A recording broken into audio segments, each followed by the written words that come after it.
तो मेरे प्रशिक्षण के 2 महीने बाद मैंने अपने पहले नेशनल्स में भाग लिया और मैंने अपने पहले नेशनल्स में 3 रजत और 1 स्वर्ण पदक जीता। मैं थोड़ा हैरान था। उसके बाद से मैं खेल से जुड़ा रहा और अब मैं यहाँ हूँ।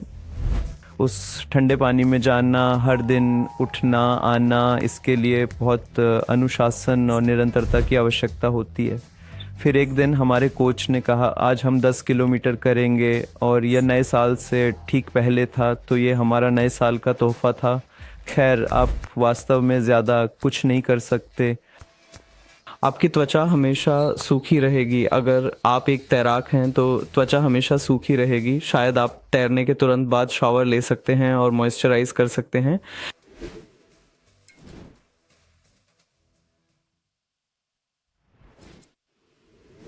माइक और मैजिक में आपका स्वागत है। मेरे साथ मनन।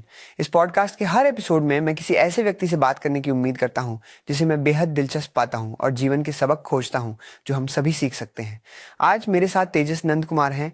वह एक पैरा स्विमर हैं। नमस्ते तेजस, मैं आपके काम का बहुत बड़ा प्रशंसक हूँ, खासकर क्योंकि मैं भी तैरता हूँ और मैं इस बातचीत के माध्यम से आपको बेहतर जानने की उम्मीद करता हूँ। हाँ, धन्यवाद। मुझे सबसे महत्वपूर्ण सवाल से शुरू करने दें। आपने तैराकी को अपने पसंदीदा खेल के रूप में क्यों चुना, खासकर जब आपने बैडमिंटन और लॉन टेनिस भी खेला? तो मैंने तैराकी से शुरुआत की। तो तैराकी से पहले मैं बहुत सारे अन्य खेल भी करता था। मैंने नृत्य से शुरुआत की। फिर बाद में मैंने कुछ महीनों के लिए टेनिस खेलना शुरू किया। फिर टेनिस के बाद मैंने बैडमिंटन खेलना शुरू किया और बैडमिंटन के बाद मैं तैराकी में आ गया। तो हुआ ये कि मेरी ट्रेनिंग के 2 महीने बाद मैंने अपने पहले नेशनल्स में भाग लिया और मैंने अपने पहले ही नेशनल्स में 3 रजत 1 स्वर्ण जीता। मैं थोड़ा हैरान था और वहाँ से मैं खेलों से जुड़ा रहा और अब मैं यहाँ हूँ। आप कहाँ बड़े हुए? हमें आपकी पृष्ठभूमि के बारे में थोड़ा और बताएं। खैर मैं यही बेंगलोर में बड़ा हुआ। खैर अभी मैं अपने इस केंद्र के करीब रहता हूँ। तो पहले हम हर दिन 100 किलोमीटर यात्रा करते थे और अब क्योंकि वह प्रबंधन करना बहुत कठिन था तो हमें बस अपना घर केंद्र के करीब ले जाना पड़ा। आपने इस साल मार्च में बार्सिलोना में पैरा स्विम वर्ल्ड सीरीज में भाग लिया। वह अनुभव कैसा था? ओह, ये बहुत अच्छा था। वास्तव में बहुत अच्छा, बिल्कुल अन्य अंतर्राष्ट्रीय प्रतियोगिताओं की तरह। और बार्सिलोना में मैंने सभी पीबी प्राप्त किए और सिर्फ 1 महीने बाद मेरी एक और प्रतियोगिता पेरिस में थी। तो फिर से नए पीबी और एक राष्ट्रीय रिकॉर्ड प्राप्त किया। आप बचपन से ही विजेता रहे हैं। जब आप कुछ जीतते हैं तो कैसा महसूस होता है? ओह हाँ, यह भावना बहुत अच्छी है। ये वास्तव में बहुत अच्छी है। फिर भी हर एक पदक जो मैं जीतता हूँ उससे मैं वर्णन नहीं कर सकता। खैर, मैं बस ऐसा ही करते रहना चाहता हूँ। और अब जब आपने इसका जवाब दे दिया है तो आप हारने से कैसे निपटते हैं? जब मैं हारता हूँ तो मैं इसे स्वीकार करता हूँ और आगे बढ़ जाता हूँ। तो जो मैं कर सकता हूँ वह है अगले पर ध्यान केंद्रित करना। हाँ, और शायद अगले साल मैं वही इवेंट्स कर रहा हूँ। जो मैं कर सकता हूँ वह है मैं और मजबूत होकर वापस आऊँ, मेहनत करूँ, ध्यान केंद्रित करूँ, ये सब करूँ और फिर से जीतूँ। क्या तैराकी में अनुशासन की आवश्यकता होती है? हाँ, निश्चित रूप से बहुत, मैं कहूँगा बहुत। उस ठंडे पानी में जाना, हर दिन जागना, उपस्थित होना, इसके लिए बहुत अनुशासन और निरंतरता की आवश्यकता होती है। आपका 50 मीटर का समय क्या है? ओह, तो मेरी 50 मीटर फ्री स्टाइल की बेस्ट 33। तो मैं बहुत सारे अन्य इवेंट्स भी करता हूँ। मैं 50 fly, 100 back, 100 free style, short 100 free, मैं बहुत सारे इवेंट्स करता हूँ। अब फिर से एक सवाल जिससे मैं वास्तव में प्रेरित होना चाहता हूँ। आपका प्रशिक्षण दिन किस में शामिल होता है? मेरी ट्रेनिंग ये 10 सेशन तैराकी के हैं, 3 सेशन जिम के। तो मेरी तैराकी सत्र आमतौर पर 5 किलोमीटर प्रति सत्र होते हैं। तो रोज़ाना ये लगभग 10 किलोमीटर होता है और 3 जिम सत्र।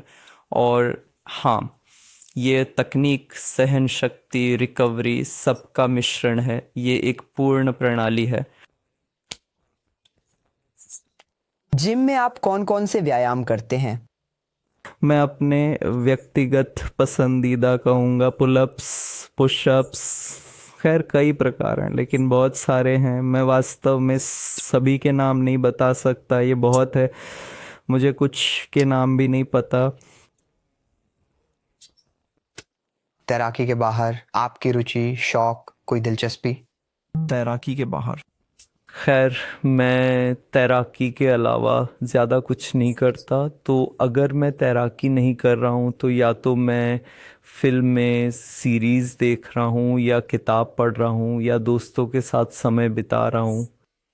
आपने अब तक सबसे लंबी दूरी कौन सी तैरी है? क्या इसके लिए विशेष तैयारी की आवश्यकता होती है? खैर वास्तव में नहीं। एक दिन हमारे कोच ने कहा आज हम 10 किलोमीटर करने वाले हैं, और ये नए साल से ठीक पहले था, और ये 31 दिसंबर को था, तो वह हमारा नए साल का तोहफा था। आप इतने लंबे समय तक क्लोरीन के संपर्क में कैसे रहते हैं? खैर मैं व्यक्तिगत रूप से मैं बहुत कुछ नहीं करता। खैर आप जो कर सकते हैं वह है शायद आप तैरने के तुरंत बाद शॉवर ले सकते हैं और मॉइस्चराइज कर सकते हैं। खैर आप वास्तव में बहुत कुछ नहीं कर सकते। आपकी त्वचा हमेशा सूखी रहेगी। अगर आप तैराक हैं तो त्वचा हमेशा सूखी रहेगी। तैराकी के बाद जब आप गर्म पानी की शॉवर में जाते हैं तो क्या आपको आराम महसूस नहीं होता? और हाँ बहुत। अगर पानी ठंडा है तो आप बाहर निकलने का इंतज़ार नहीं कर सकते। मजे के लिए आप पानी के नीचे कितनी देर तक अपनी सांस रोक सकते हैं? मैं कितनी देर तक रोक सकता हूँ? पहले कभी समय नहीं देखा, लेकिन मैं 1 मिनट से अधिक रोक सकता हूँ, मुझे यकीन है। आप पढ़ाई और तैराकी को कैसे संतुलित करते हैं?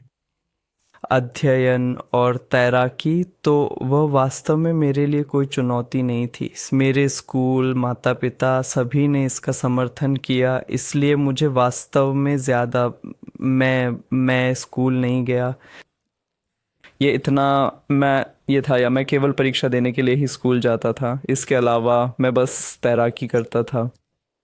गो स्पोर्ट्स फाउंडेशन ने आपकी सफलता की कहानी में क्या भूमिका निभाई है? एक बहुत महत्वपूर्ण, उनके बिना मैं यहाँ खड़ा भी नहीं होता। गो स्पोर्ट्स का समर्थन मैं फिर से वहाँ कई चीज़ें हैं जिनके बारे में मुझे पता नहीं था जो अब हो रही हैं, और ये समर्थन मुझे केवल तेज़ बनाएगा।